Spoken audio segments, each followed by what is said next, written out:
notre effectif donc, au sein de TBF est en constante augmentation régulière. Et donc actuellement, nous avons environ 330 collaborateurs. Et notre bureau d'études donc, est spécialisé dans la planification et la réalisation de projets depuis la partie études jusqu'à la réalisation, la mise en service et la réception des installations. Donc une petite revue et une situation actuelle par rapport au parc français, sur lequel donc, nous connaissons bien du fait que nous sommes quand même implantés et nous travaillons sur des projets francophones et en France depuis plus de 15 ans. Donc d'après la littérature, et donc principalement ce qu'on a retrouvé donc, d'après l'étude ITOM qui a été réalisée par l'ADEME, donc on peut voir sur les courbes qui vous sont présentées donc l'évolution des centres de compostage, des centres de tri, les centres de stockage. Et ce qui nous intéresse aujourd'hui est également l'évolution des usines d'incinération en France. Donc comme on peut le voir, le nombre d'usines d'incinération est assez constante et se trouve aux alentours de 120 installations en France. Donc on peut voir sur la carte que vous voyez le nombre d'installations et leur implantation. On constate que ces installations aujourd'hui, la plupart ont exploité depuis plus d'une vingtaine d'années. On peut estimer qu'il y a environ 60% de ces installations qui sont à peu près qui ont plus de 20 ans d'exploitation. Donc la question se pose, qu'est-ce que l'on doit faire lorsqu'on arrive en fin de sélective ? Il y a une première possibilité, c'est de la mettre hors service ou de la démanteler, voire de la démolir. Nous, ce qui nous intéresse aujourd'hui, c'est principalement le renouvellement partiel de ces installations, donc à savoir moderniser l'installation et donc effectuer le revamping de ces installations. On peut avoir également le renouvellement complet d'une installation, à savoir reconstruire une nouvelle installation sur le même site existant et après sa mise en service, démanteler l'usine existante. C'est le cas qu'on a sur principalement celui qui se trouve à Ivry-Paris avec le SIPTOM et également par exemple à Genève où on a avec le service industriel de Genève l'usine d'incinération des Cheneviers qui est complètement remplacée pour une nouvelle installation. Donc concernant le renouvellement des usines, pour quelles raisons effectue-t-on le renouvellement des usines ? Donc il y a différentes raisons. Donc la première raison, ça peut être une raison technique. Par exemple, des équipements qui arrivent en fin de vie et qui nécessitent le remplacement, ou également éventuellement des évolutions de capacité à constater en termes de quantité de déchets à incinérer.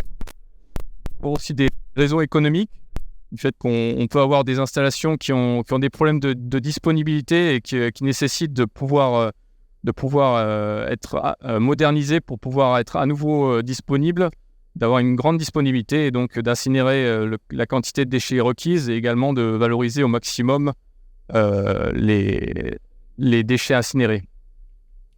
On a aussi l'intérêt d'avoir la facilité de moderniser une installation plutôt que d'en créer une nouvelle, parce qu'il est souvent difficile d'avoir l'acceptation du public pour de nouvelles installations, alors qu'une usine déjà existante, forcément l'acceptation est beaucoup plus facile si on est amené à la moderniser.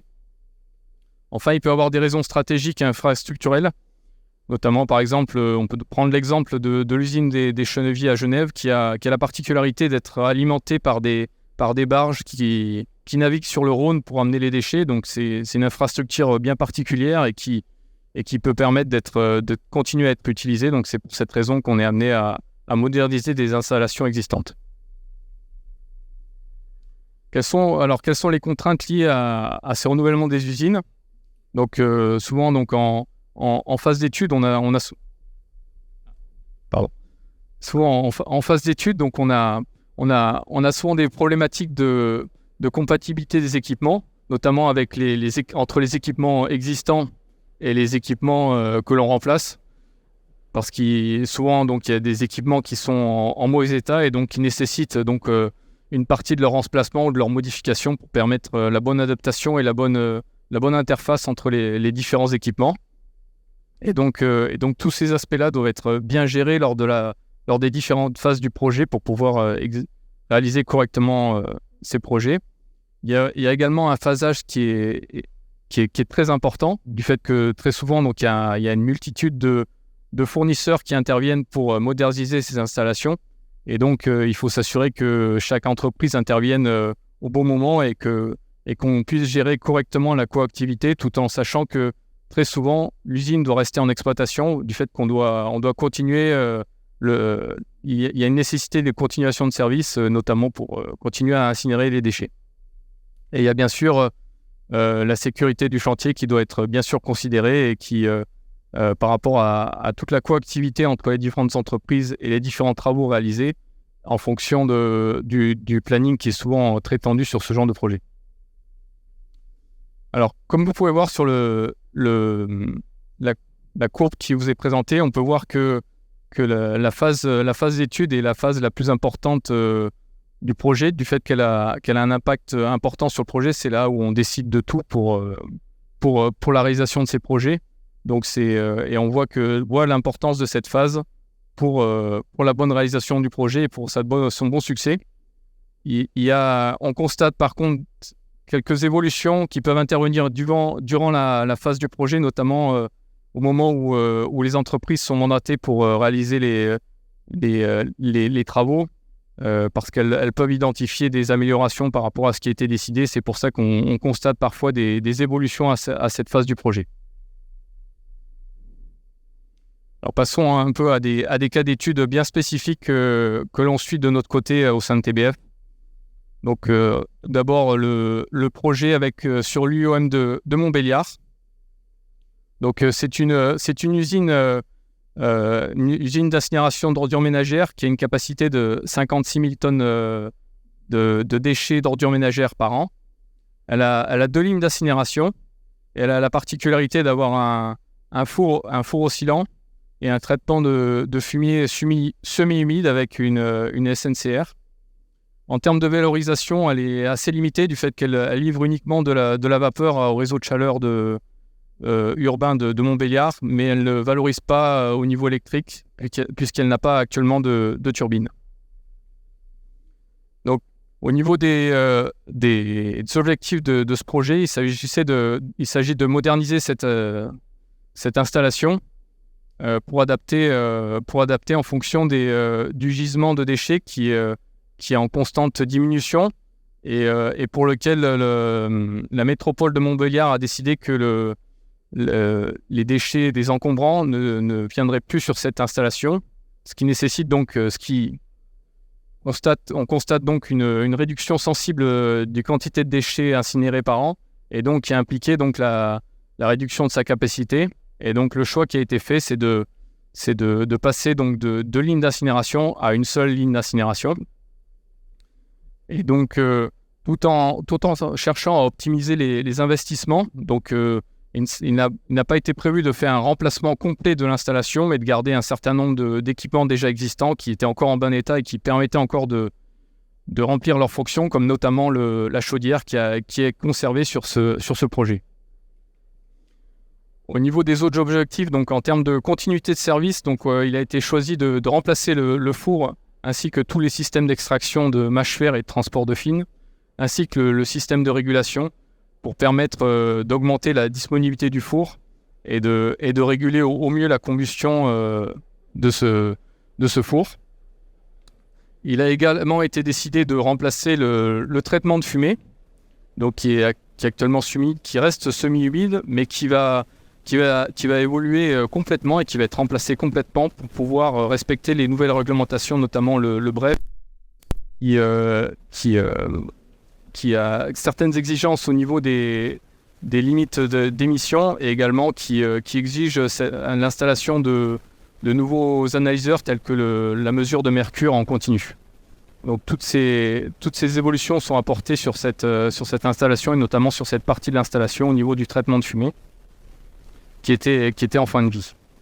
Au niveau du cycle thermique, donc pour valoriser l'énergie, donc il a été décidé un groupe turbo alternateur de 460 kW qui est relativement petit mais qui est en comparaison avec la taille de l'usine, mais qui permet à la fois d'avoir l'autoconsommation de l'usine mais également de valoriser une partie et de vendre une partie de l'électricité.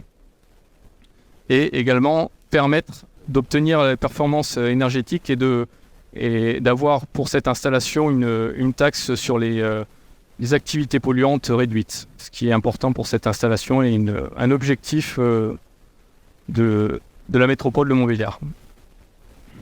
Il est également prévu de faire évoluer le système de réseau de chaleur, donc actuellement qui est une boucle de vapeur qui va être remplacée par une boucle d'eau surchauffée, sur lequel on va installer deux échangeurs de chaleur pour produire l'eau surchauffée, pour fournir cette eau surchauffée au réseau de chaleur urbain. Et enfin, au niveau du traitement de fumée, on va installer également un éco-finisseur qui permet de refroidir les fumées et également de valoriser une partie de cette chaleur provenant de la fumée pour réchauffer également l'eau du réseau de chaleur urbain. Donc, comme vous pouvez le voir ici sur cette vue, donc le projet actuellement, vu qu'il est en cours d'étude, donc une vue 3D de la maquette pour la partie du cycle thermique avec la turbine et en toiture l'aérocondenseur. Les contraintes de ce projet Montbéliard et la spécificité que l'on remplace une grande partie de l'installation, c'est qu'il y a un nombre conséquent de lots qui sont attribués pour ce projet. On est de l'ordre d'une vingtaine, donc c'est assez conséquent pour ce type de projet qui sont assez courts mais qui nécessitent beaucoup d'intervenants. Donc c'est assez contraignant. Et également donc à gérer toutes les interfaces, que ce soit entre l'existant mais également entre les lots, pour pouvoir réaliser ce projet qui est du fait que le phasage est assez particulier, du fait qu'on doit à la fois continuer à exploiter l'usine. Donc on arrête la ligne qui va être complètement modifiée, on continue à exploiter celle qui va être dans le futur démantelée. Et dès qu'on a en grande partie fait les travaux sur la nouvelle ligne, il y a un arrêt complet de l'usine pendant quelques mois pour pouvoir faire tous les raccordements sur l'existant et enfin ensuite mettre en service l'installation. Voilà pour le projet de Montbéliard. Ensuite, sur un autre projet sur l'UOM de Bourgoin-Jallieu, qui est assez proche d'ici. Donc, c'est deux lignes d'incinération qui datent de 2007, qui ont été construites par la CNIM. Donc, avec ces deux lignes ont une capacité de 11 tonneurs.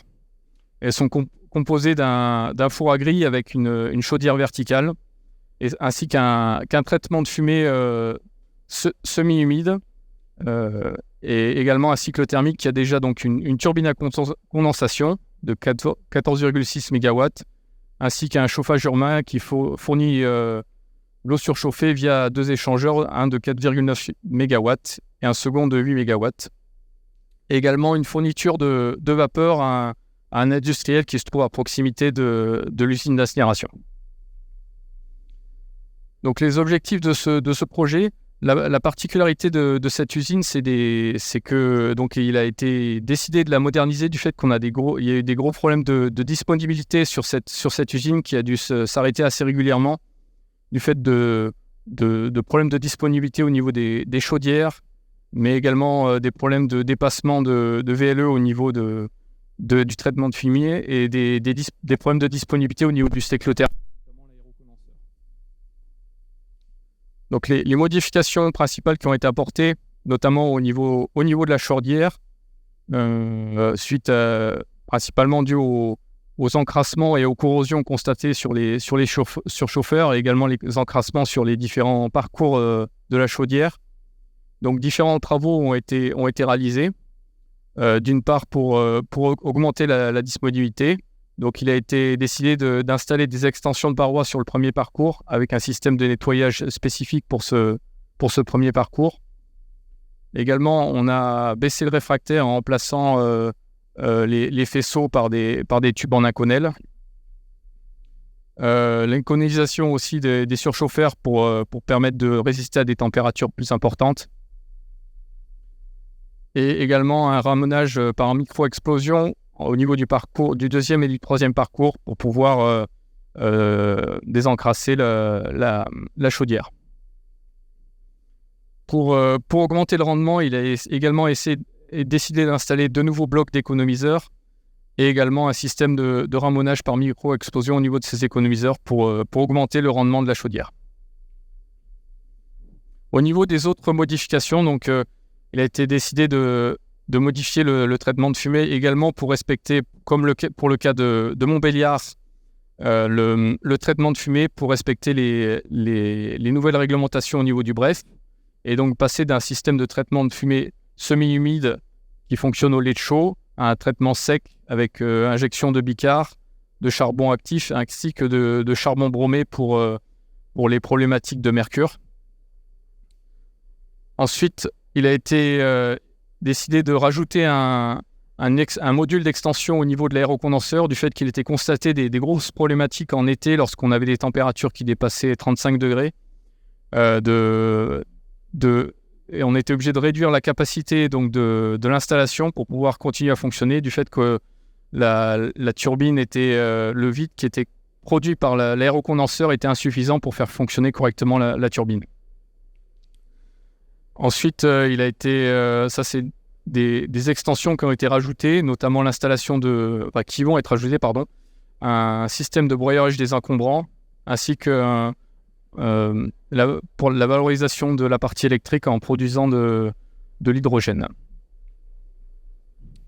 Donc les défis spécifiques de ce projet, donc c'est à la fois du fait qu'il y a un nombre conséquent de modifications. Il y a un allotissement assez poussé qui a été fait du fait que l'exploitant a voulu faire appel aux entreprises qui ont l'habitude de travailler sur cette installation pour pouvoir intervenir. Et donc, un allotissement a été assez poussé pour faire intervenir l'ensemble des acteurs travaillant sur cette usine pour pouvoir intervenir. Et donc, d'où la nécessité d'avoir un nombre conséquent de lots. Et donc, forcément, une maîtrise importante au niveau des interfaces pour intégrer les modifications dans l'ouvrage existant. Et donc, forcément, une gestion de coactivité du fait qu'on a toujours une usine en exploitation. Et enfin, donc, le dernier point, c'est que il y a également beaucoup de recherches qui ont été faites pour déterminer quelles étaient les modifications à apporter, notamment, par exemple, au niveau de la chaudière, déterminer quels étaient les apports en termes de performance au niveau de la production de vapeur et donc de valorisation, du fait que la vapeur permet d'être à la fois de fournir de la chaleur au réseau de chaleur, mais également de produire de l'électricité, et donc voir quels étaient les apports en termes de performance énergétique sur l'installation. Et donc c'est ce qui a été primordial pour déterminer quelles étaient les modifications apportées sur cette installation. Je laisse la parole à mon collègue, à Johan, pour la suite. Merci Damien. Donc Damien vous a présenté deux exemples d'usines d'incinération de déchets. Moi je voulais juste vous présenter, changer un peu, vous présenter une station d'épuration où donc on peut avoir les mêmes problématiques, et, notamment ici pour la steppe de Strasbourg. Donc c'est une steppe de 1 million équivalent habitants. Comme vous pouvez penser assez facilement, donc toute la filière eau, traitement des eaux ne se déplace pas aussi simplement. Donc la seule solution qu'on avait, c'était finalement de renouveler la filière incinération directement sur site. Et en même temps, donc le client nous a demandé, en même temps que ce renouvellement de l'incinération, c'est l'objectif de l'Eurométropole était d'avoir au final une steppe carboneutre. Et donc voilà, donc comme on le verra par la suite, donc on a étudié toutes sortes de solutions possibles pour arriver à cet objectif. L'autre objectif qui était fixé, c'était que malgré qu'il faille faire le renouvellement à la place de l'incinérateur actuel, il fallait quand même continuer de garantir le service, donc continuer à garantir l'incinération des boues. Et donc forcément, comme dans tout projet aussi, donc l'optimisation des investissements restait aussi un enjeu majeur. On voit ici donc sur l'image à droite que le schéma actuel de l'incinération. Donc voilà, on va dire un traitement de fumée assez classique avec un électrofiltre, puis une injection de réactif avec filtre à manche. Voilà, quelques étapes de récupération de chaleur, mais peu développées. Donc dans les solutions proposées, les solutions étudiées, donc avec toujours cet objectif d'avoir une step carboneutre et donc à énergie positive, on s'est concentré sur 3 piliers majeurs. Donc le premier, c'était, même si on se concentrait sur l'incinération des boues, on s'est aussi intéressé à ce qui pouvait être fait du côté de la file eau. Donc notamment, on a ce qu'on appelait donc réfléchi à la redirection carbone, donc c'est-à-dire modifier le procédé du traitement des eaux pour pouvoir produire plus de boues primaires afin de, au final, produire plus de méthane dans les digesteurs. On s'est aussi intéressé donc à tout ce qui était gestion des flux pour pouvoir réaliser cette redirection carbone. Et on a aussi donc travaillé énormément sur les émissions de polluants pour répondre à cet engagement environnemental de l'Eurométropole. Donc ici, on a essayé de proposer une solution non seulement qui respectait l'arrêté préfectoral, mais qui allait bien au-delà et qui aussi allait au-delà des recommandations du BREF Ouest Incinération notamment. Le deuxième volet, donc c'était sur la valorisation des sous-produits de la steppe.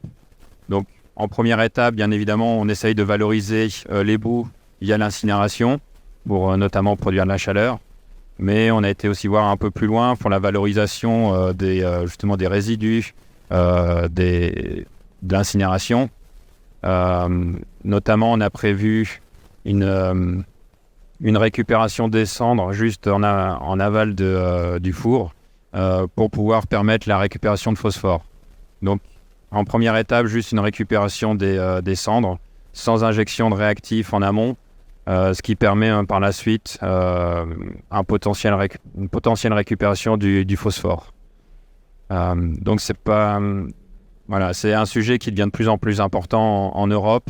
Donc on a mis en place cette étape pour pouvoir préparer la steppe à l'avenir. On avait aussi donc on verra après donc. En deuxième étape, on avait une injection de réactifs avec un second filtre à manche qui nous permet donc la production de réfibres. Et ces réfibres peuvent ensuite être revalorisés pour reproduire du bicarbonate. Et donc après, voilà. Donc, allons dans les clichés. À Strasbourg, il y a de la production de choucroute et donc, il y avait aussi de la production de graisse qui était amené à la steppe.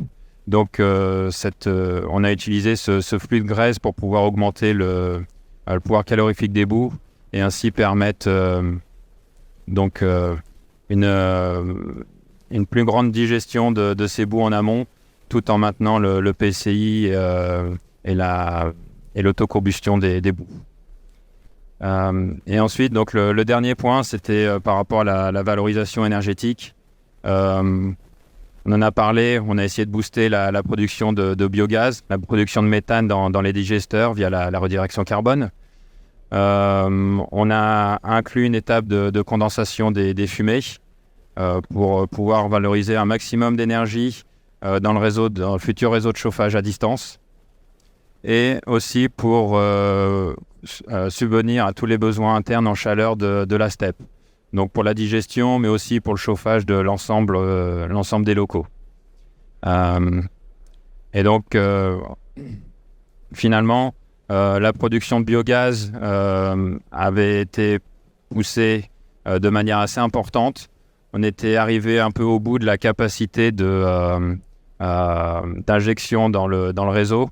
Donc finalement, donc on a mis en place une table de cogénération pour brûler cet excès de biogaz et produire de l'électricité pour le site, mais aussi un peu plus d'énergie. Donc les défis du projet, je l'ai déjà mentionné, donc c'était remplacer la ligne d'incinération sur le site de l'installation actuelle, tout en maintenant la continuité de service. Donc on a dû travailler assez profondément sur un phasage qui pouvait permettre justement de maintenir cette continuité de service tout en remplaçant l'ensemble des équipements, à savoir que comme vous voyez sur la figure ici de la future installation, on avait un nombre d'équipements beaucoup plus important et donc un espace limité par rapport à ce qu'on avait, ce qu'il y avait à ce moment-là. Et un autre point aussi, donc c'était les garanties pendant les phases transitoires. Donc, comme on peut le voir ici, donc on a eu un phasage où, donc là on voit en vert, c'était la partie incinération actuelle. En bleu, l'étape de traitement de fumée avec l'électrofiltre et filtre à manche. Et en rouge-orange, c'était une étape de séchage d'égout. Ce qu'on a fait, donc, c'est le séchage d'égout n'était pas forcément nécessaire pour le fonctionnement du four. Donc, ce qui est prévu, donc, ça sera de finalement démanteler cette première étape, cette étape de séchage d'égout pour pouvoir finalement installer la nouvelle étape de traitement de fumée qui, elle, sera connectée au four actuel. Donc ici, encore une fois, on a donc un dimensionnement particulier du traitement des fumées pour qu'il puisse à la fois fonctionner pour le four actuel et pour le nouveau four. Et donc c'est là où c'est à partir de ce moment-là donc on a pu démanteler le traitement de fumée actuel pour ensuite installer le nouveau four, démanteler le four actuel et ensuite installer les nouveaux équipements de stockage de réactifs, stockage des boues et stockage des résidus. Voilà, donc sur cette dernière image, on voit une place libre qui est finalement réservée pour une éventuelle installation d'une pompe à chaleur pour booster la production de chaleur pour le chauffage à distance. Donc voilà pour la steppe de Strasbourg. Un dernier exemple, donc celui-ci n'est pas en France, c'est à Genève en Suisse. Donc Damien vous en a déjà parlé tout à l'heure. Donc voilà, une usine d'incinération de déchets. Pour cette usine-là, on est à la 3e étape de renouvellement de l'usine. Donc ce qui est prévu d'installer, donc c'est 2 nouvelles lignes de 21 tonnes par heure chacune, avec un traitement des fumées secs.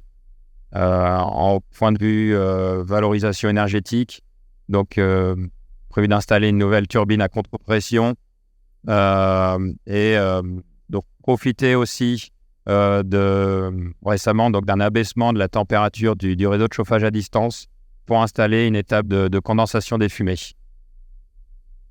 Donc pour cette usine, la fin des travaux est prévue pour 2028. Donc on est en pleine réalisation. Qu'on voit ici, donc c'est l'implantation actuelle. Donc à droite en violet, on a le rectangle vertical, c'est la fosse actuelle, avec à sa droite donc la ligne de traitement des fumées. Au centre en rouge, donc c'est le quai de déchargement. Et ce qu'on a à droite, donc c'est le rectangle vertical, c'est une fosse qui est actuellement non utilisée, qui était utilisée pour la version précédente de l'usine. Et le reste est finalement tout à gauche. Donc c'est la valorisation énergétique actuelle. Ce qu'on a prévu de faire ici, donc finalement, c'est de réutiliser l'espace qui est sur le quai de déchargement, qui est aujourd'hui utilisé comme vestiaire et comme magasin, donc atelier pour l'usine, pour installer la nouvelle valorisation énergétique ce qui nous permettra finalement de libérer la place au niveau de la valorisation énergétique actuelle, donc ce qu'on voit en vert à gauche. Une fois que cet espace sera libéré, on pourra alors installer le nouveau four chaudière, la nouvelle installation de traitement des fumées, et finalement libérer la place tout à droite en violet. Donc voilà, un phasage assez important, avec aussi une gestion de nombreux lots. Et dans ce projet, donc on a aussi finalement une obligation de fonctionner avec une phase transitoire où on aura la nouvelle valorisation énergétique, donc la turbine et tout le cycle thermique qui devra fonctionner avec les lignes de combustion existantes. Donc ce qui veut dire que finalement on aura la turbine qui devra fonctionner avec des consignes vapeur qui sera différente de celle de la future chaudière. Donc voilà. Donc juste voilà, quelques images de la future implantation.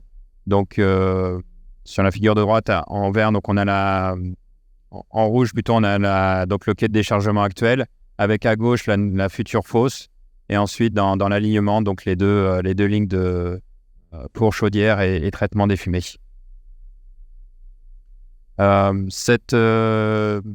Ce projet a été réalisé entièrement en conception BIM, donc en conception 3D, qui nous a servi notamment pour la coordination, pour s'assurer donc qu'il n'y avait pas de clash, notamment au niveau des interfaces entre l'existant, la nouvelle installation, et ça pour chaque phase des travaux. Et donc voilà, l'idée aussi, c'est d'éventuellement l'utiliser dans le futur pour une éventuelle pour l'intégration éventuellement de la GMAO pour l'exploitation de l'usine.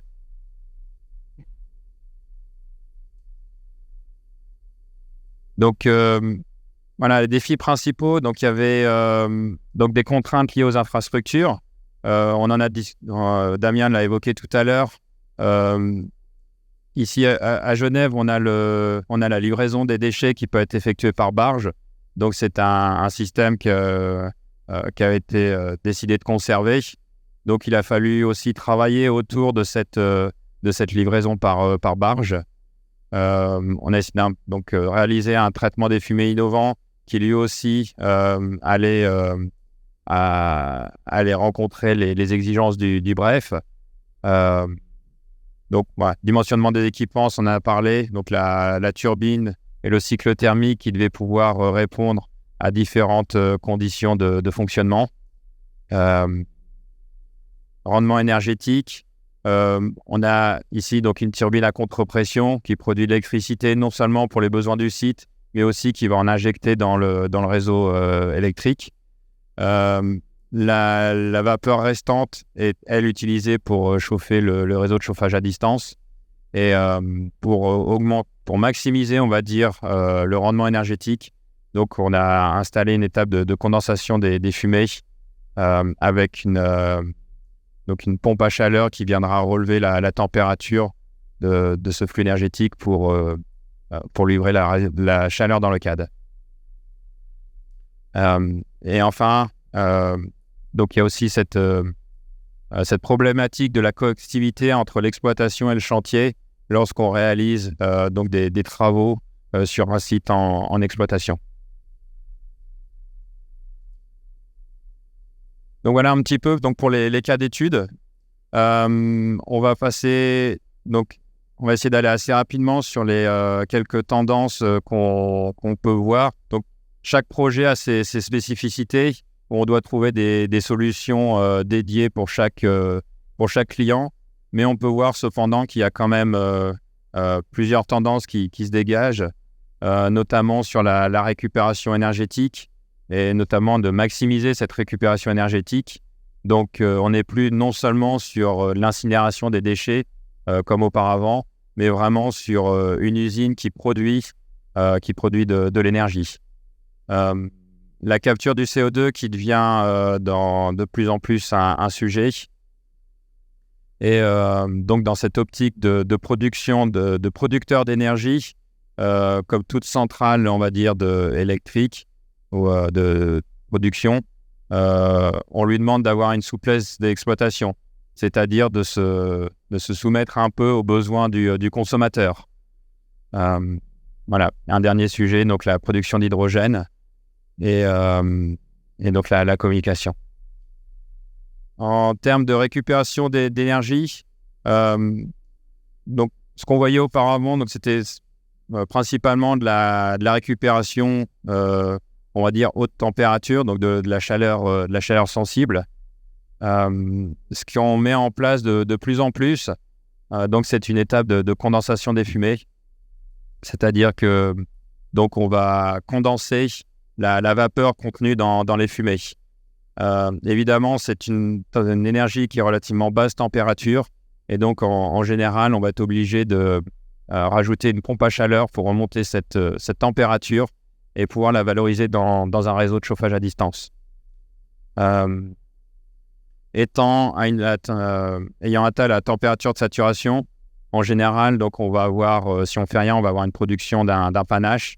Et donc, en fonction des réglementations ou de l'environnement, notamment si on a eu un cas, on était près d'un aéroport où là, la production de panache était formellement interdite. Donc là, dans ce cas-là, il faut rajouter un système anti-panache qui consiste finalement à réchauffer légèrement les fumées pour sortir au-delà de la température de saturation. Donc l'avantage de la récupération avec condensation, c'est qu'on a une récupération significative d'énergie. Cependant, on a une production de condensats. Donc c'est des condensats acides et qui contiennent notamment des métaux lourds.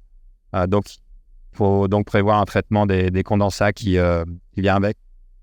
Le traitement des fumées, donc ici, on a en présence encore une fois de condensats acides, donc il faut des matériaux spécifiques qui peuvent à la fois soutenir les hautes températures, mais aussi donc l'acidité des condensats. On a finalement aussi des équipements supplémentaires qui peuvent avoir un impact sur la disponibilité de l'usine. Mais dans tous les cas, que ce soit la récupération avec ou sans condensation, si on se rapproche, en tout cas pour la récupération sans condensation, si on se rapproche trop de cette température de saturation, on a quand même le risque de la formation d'un panache en hiver. Donc c'est un point auquel il faut faire attention lorsqu'on booste cette récupération. Et il y a aussi un impact sur la dispersion des fumées, dans le sens où on va réduire le volume des fumées et donc le débit. Donc si on maintient la même cheminée, finalement on aura une dispersion moindre. Donc ça, c'est un sujet auquel il faut faire attention en phase d'étude.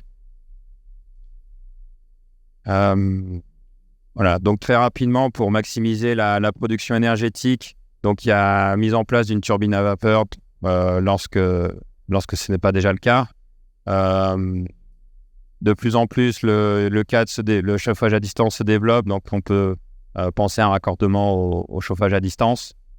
Et après, dans l'usine, il y a tout un tas de rejets thermiques auxquels on ne pense pas forcément, notamment la production d'air comprimé, qui est une source de chaleur qui peut être valorisée. On a les systèmes de refroidissement. Voilà, par exemple, on avait eu le cas sur une usine où on avait donc on devait refroidir un flux avant d'être rejeté dans le fleuve. Ce flux-là, on l'a réutilisé. On étudie la possibilité de le réutiliser pour chauffer thermiquement les silos de stockage des cendres, plutôt que d'utiliser un traçage électrique. Et ensuite, donc voilà, récupération de l'énergie de condensation. Donc par exemple, si vous avez un hydrocondenseur ou un aérocondenseur, aujourd'hui, on peut penser réutiliser aussi cette installation actuelle avec donc remonter la température avec une pompe à chaleur pour pouvoir utiliser cette source de chaleur dans un réseau de chauffage à distance de manière assez souple.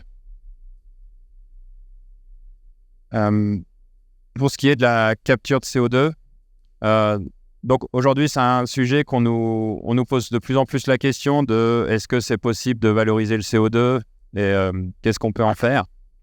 Alors aujourd'hui il n'y a pas beaucoup de débouchés, on va le dire, mais ce qu'on peut faire c'est au moins de préparer les usines à une éventuelle future capture. Donc juste pour information, donc oui, une tonne de déchets, ça va produire de la chaleur, ça va produire de l'électricité, mais si on veut capturer le CO2 qui résulte de cette incinération, donc il faudra réinjecter aussi une partie de chaleur et d'électricité pour cette capture. Aujourd'hui, le procédé le plus connu, donc c'est le lavage aux amines, qui consiste donc à d'abord refroidir les températures des fumées, ensuite une étape d'absorption avec les amines, puis de désorption en réchauffant donc les amines qui va donc libérer le CO2. Ce CO2 pourra ensuite être comprimé pour être stocké ou réutilisé sur d'autres procédés. Là où je disais que on peut préparer les usines pour cette capture de CO2, c'est dans le sens où on peut voir, pour ce lavage aux amines, on a besoin de réduire les températures des fumées à autour des 30-40 degrés. Et justement, avec cette étape de condensation des fumées qu'on peut mettre en place dès aujourd'hui, qui permet déjà de récupérer de l'énergie, ça nous permet d'être, on va dire, prêt pour cette capture de CO2. Et donc d'avoir déjà la température nécessaire pour installer par la suite ce procédé de capture. En termes de valorisation, comme je l'ai dit, aujourd'hui, il n'y a pas énormément de débouchés. On pourrait parler de l'industrie alimentaire qui l'utilise, mais voilà, la consommation est très, très faible. Il y a certains procédés industriels et notamment la production de combustibles de synthèse ou le power to gas qui pourrait être une solution. Mais finalement, ce dont on parle le plus, c'est le stockage de CO2. Et honnêtement, aujourd'hui, il n'y a pas il y a un sujet qui est en développement, mais il n'y a pas on va dire, de débouchés concrets par rapport à ça. Dernier point, donc c'était par rapport à la souplesse d'exploitation. On disait, donc aujourd'hui, on parle plus forcément d'incinération, mais vraiment de production d'énergie. Donc, on se doit d'être souple et de pouvoir répondre à la consommation quand elle le demande. Donc pour cela, donc on peut mettre notamment des systèmes de stockage d'énergie en place avec par exemple des accumulateurs de chaleur. On peut penser aussi à la production d'hydrogène ou le power to gas ou enfin le power to heat. Donc l'idée des accumulateurs de chaleur, donc c'est d'avoir un stockage de cette énergie à plus court voire long terme où on voit finalement on a la puissance qui peut être délivrée qui a un maximum et donc quand la consommation est plus faible donc on se retrouve à devoir envoyer cette chaleur aux petits oiseaux et au contraire quand la consommation est trop élevée on ne peut pas subvenir à l'ensemble des besoins et du coup on est obligé de mettre en route des chaudières notamment au gaz. Les accumulateurs de chaleur permettent justement de stocker la chaleur quand elle n'est pas nécessaire pour la restituer lorsqu'elle est nécessaire. Et donc, ça nous permet de découpler la production et la consommation dans ce cas-là. Juste un exemple ici, donc à Soleure en Suisse, où on a donc installé des stockages d'eau chaude, donc d'eau surchauffée. Et donc là, on avait ici sur la photo 2 accumulateurs de chaleur de 2 fois 150 mètres cubes. Une autre possibilité, bien évidemment, donc c'est la géothermie. Donc là, on parle de plus de stockage à long terme. On pourrait aussi penser à de la production d'hydrogène. Donc lorsque la consommation de chaleur ou la consommation d'électricité est faible, on pourrait utiliser cette énergie pour produire de l'hydrogène et ensuite réutiliser cet hydrogène lorsque nécessaire. Donc il y a aujourd'hui des solutions standards qui peuvent aller jusqu'à 2 mégawatts. Après, pour des solutions de plus haute, plus grosse puissance, donc c'est des solutions sur mesure, mais qui existent aussi. Notamment ici, donc on a sur le H2 Futur, donc on a réalisé une installation de 6 mégawatts.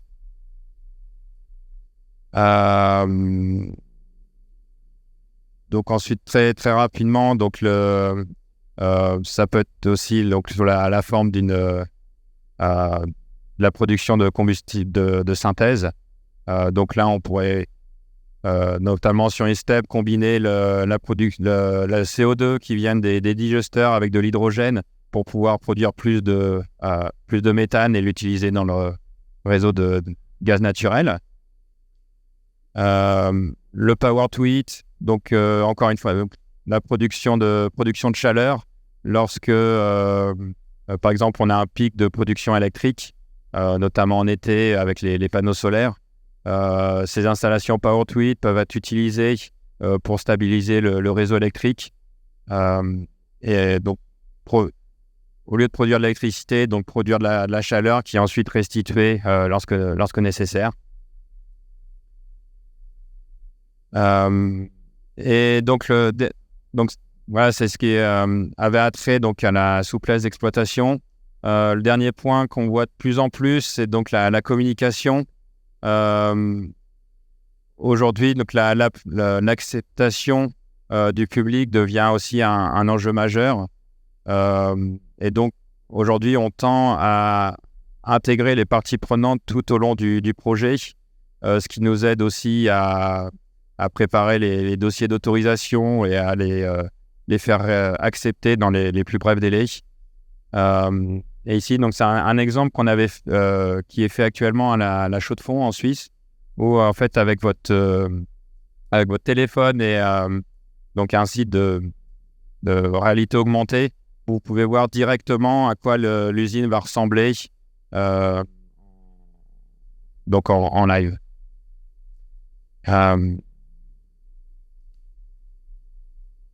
Donc voilà, donc un autre exemple qui avait été mis en place, là c'est juste pour... donc le public peut avoir accès aux valeurs d'émission de l'usine, plus ou moins en temps réel, ce qui permet aussi de convaincre le public finalement des performances de l'usine. Donc voilà, juste pour conclure, donc qu'on a pu voir, chaque projet a des spécificités. Donc il faut prendre en compte dès le début de la phase étude. C'est quand même, voilà, donc c'est des projets, le revamping, c'est des projets complexes, mais qui permettent quand même des bonnes opportunités pour mettre en place des solutions innovantes pour améliorer grandement l'efficacité énergétique. Mais ça, voilà, aujourd'hui, donc tout passe par une phase d'étude très poussée et auquel il faut porter une importance assez poussée pour pouvoir s'assurer d'un déroulé dans les meilleures conditions. Donc, on vous remercie pour votre attention. Donc, on reste à votre disposition si vous avez des questions.